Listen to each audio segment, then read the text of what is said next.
I'm refilming this intro just in case the one I already filmed doesn't go through and I can't find the edit that I was trying to do. Maybe it's for the best because I just did some really cringeworthy things. I'm back in here with the hoodie because it is so cold right now. It might be 90 degrees outside, but it is about 70 below in here. Guess who we're doing today?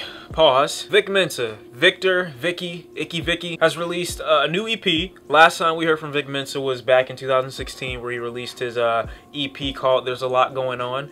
And there were a good amount of tracks on there that I really enjoyed. Tracks that I am no longer listening to, unfortunately. But Dynasty was probably one of the best intro tracks I've ever heard. Very strong opening track for someone like Vic Mensa.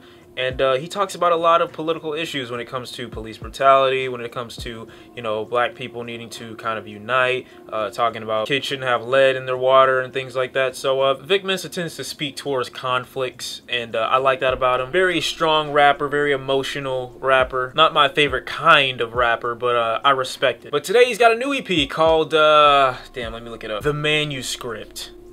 Whoa! I honestly have no idea what I want from Vic Mensa. I just want him to be good, or as good as humanly possible. Is there really anything else that we have to talk about? I don't think so. So I kind of want to hop right into it. We're gonna do Vic Mensa. Pause. First track, Almost There, featuring Mr. Hudson. So you're gonna play like I didn't just connect you to my speaker. That's what we doing? Oh, the speaker's not even on. That's even better. But you said you connected, so you lied. You can't trust Apple. This for all my fans that say they know, still making 2 points every time I move a oh. That's that husk. I know life is a bitch, but every dog has its day. Wait a minute. I got the clean version. Sold in your grandma kitchen, and we've been cooking up this shit for Lil Vic. Came in like Adam Levine. They judge you by your past and try to predict your future. But I got kids in my blood. They judge you by your past and try to predict your future? Okay, that resonates. Alright, let it sink in. Take it. Pause. Accept it. Now let it go. Bloodline, I'm Mensa Musa. My dad came from Africa. He was a shout out to Nate Parker. They take the spotlight off you if you a shade darker. But we made our own. My piece of American pie is never ending.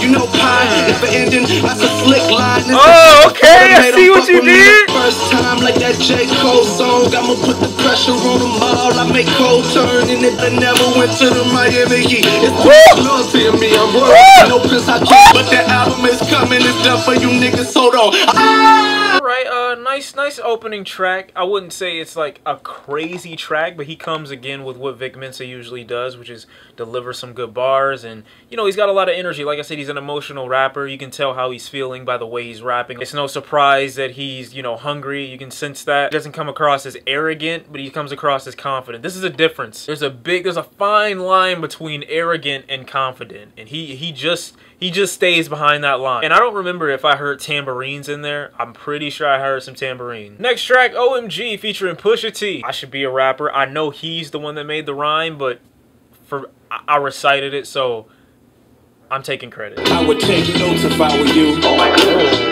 Oh my God. Smiling with 50 carats in my jaw. Oh my God. Fuck chain, they let us jump out of Bentleys with dirty vans. Hit the stage for 15 minutes, get 30 bands. Name a name brand, French kissing bitches in Paris, clubbing like a cave. Miss, I rock gold like the king. Jury so cold, made them blow the nose off the Sphinx. I go full throttle, desperado, that's the motto. Vic in Chicago was super cool. Oh my God. Must have done something with the roof. Oh my God. Oh my God. Smiling with 50 carats in my jaw. Oh my God. From time to the rock, cause I'm timeless. My behavior is mindless. On kids, nigga, we major, you mindless. Nah, I don't care who you are, you cannot make that sound good.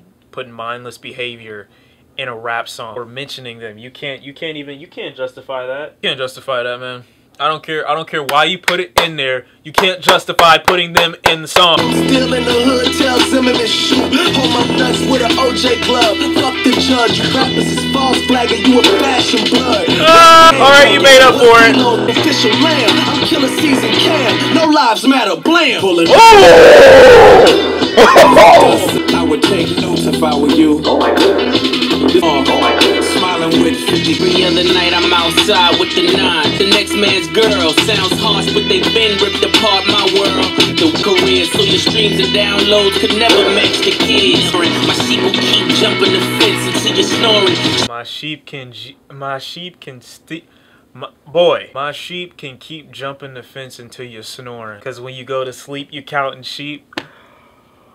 Skiing in the snow, the type of rappers we know got the right. Vic, again, in this track, he never struggles or shies away from tackling subjects while being a little braggadocious at the same time. You hear him mentioning, you know, everything he's acquired, getting $30,000 for 30 minutes worth of work in front of a stage, calling out other rappers for not living the life that they preach in their music, subsequently telling, you know, Zimmerman that he's in the hood. The energy that he had in his voice when he said "No Lives Matter" was just, oh, that tied his whole verse. Anything I had a problem with, that tied his entire verse together for me. Pusha T did his thing as well, but I'm glad he did not outshine Vic Mensa on this track. Obviously, he had a much shorter feature, but I feel like he was on there for the right amount of time. He didn't take away from it. He didn't go rambling off into his own subject matter. He stayed with the cohesive aspect of the song, which was to be a little braggadocious and tackle just a little bit of a conflict as well. So, enjoyable track, you know, 2 for 2 so far. Next track, Rolling Like a Stoner. Like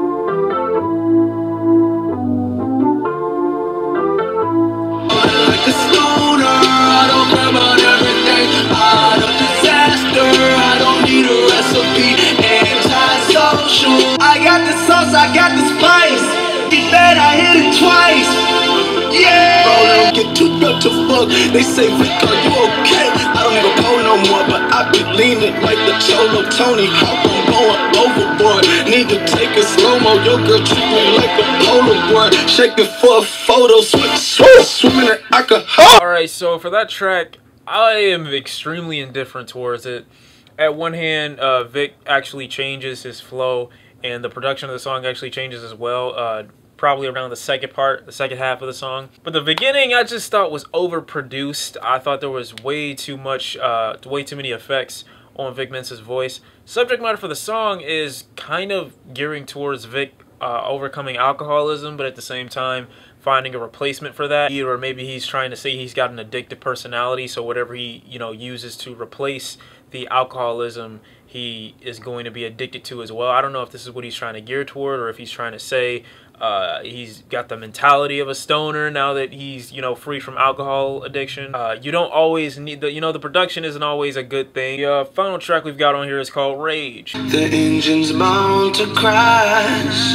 The lightning strike. I love you, shot my bluff. I want you to rage into the night. I want you to blaze it. I like this. Before you fight your fight. You know you're right. Before your final flight. Always wonder whether leaving meant something deeper than freedom. No mob lynching, we still hanging. Haters, I'm from where they kill they own. Probably film it on their phone. A generation addicted. Rain almost slipped my knot. Hope I don't fall again. I like his voice, the way he's using his voice. Riding a burning road, running low, not a soul. Who could care to get they like to have mine without a chip game? As a man, I feel pain. As a king, I feel rain. Ask me how I deal with fear. I'm not stable, but that boy do got horsepower. Ignore how he said something about shake this stable, and then the next thing he says is that boy got horsepower. for the final flight. Alright, very nice way to close that track. Now, Vic Mensa, the Manuscript EP. How did I feel about it? I thought it was a pretty okay project. I feel like a lot of what Vic Mensa had to say on this project was a lot more centered around himself.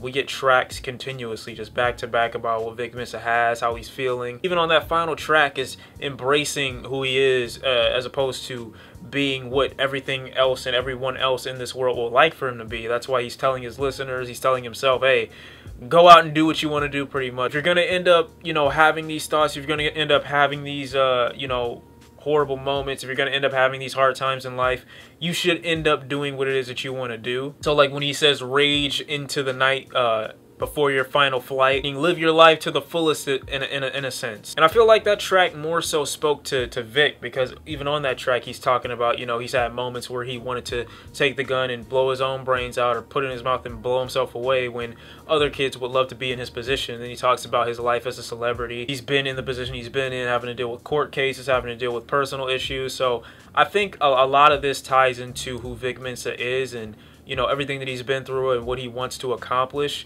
And he does, you know, at some points feel as if there is some societal bias put on him because he is a celebrity and has status. At one point in one of the tracks, he actually says, you know, what do I look like being a role model, pretty much? As if there is the stigma that's supposed to be put on him that he has to be the one that, you know, people look up to. I thought it was a decent EP. I didn't think it was crazy. If you're gonna compare it to his last EP, this one is literally half the tracks of the last EP. I definitely did enjoy this one. It had, you know, heavy hitters more consistently. I really like the ending track where he mixes up his cadence, he mixes up his flows. He goes from kind of this, it's almost as if he's rapping over I want to say like a rock beat. I don't want to give it a rock sound just because it's got an electric guitar and it's got drums playing in the background. People do have to remember that Vic Mensa was a part of a band called Kids These Days up until the year 2013, and I think a lot of his influence when it comes to mixing genres or having a rap-based flow that's not necessarily meant for the track that it's on comes from his experience within that band. I think the way he plays with his voice and the way he switches it up kind of makes the instrumental a little bit more heavy. It makes it dawn on you a little bit more. Vic Mensa, again, as I said, comes across on all of his songs as very emotional, so whenever he's rapping you can always feel the energy. You can always feel if he's frustrated, if he's angry, if he's sad, or if he's happy. He does a very good job of portraying his emotions and letting it filter out throughout the track. So for me, on that last track, he did nothing but that. Features on this thing were okay. I didn't think they were crazy. They did what they were supposed to do. They didn't hurt the track. They didn't add that much, but they definitely didn't hurt it. Only track on here I really had an issue with was Rolling Like a Stoner because it goes on for just too long, and Vic Mensa doesn't say that much, and when he does, his voice is just so overproduced, and the beat is just so... There's so much on the beat. It's so cluttered and so extra for no reason. Strong opener, strong closer, very nice, short, little sweet EP. He's got an album on the way from what he says, so we're just going to be waiting on that. But Vic Mensa, the Manuscript EP, I would give a 7 out of 10 to. It wasn't crazy. It wasn't that bad for 3 out of 4 songs that are enjoyable. I think it is a decent project. I'm definitely looking forward to his album, and I want to see what he's got later on this year, most likely. So thank you guys for watching. I'll see you in the next one. It's been Shawn. Let me know what your favorite Vic Mensa track is down in the comment section down below. Let me know what song off this EP you enjoyed the most, and yeah, until next time. Peace. Okay.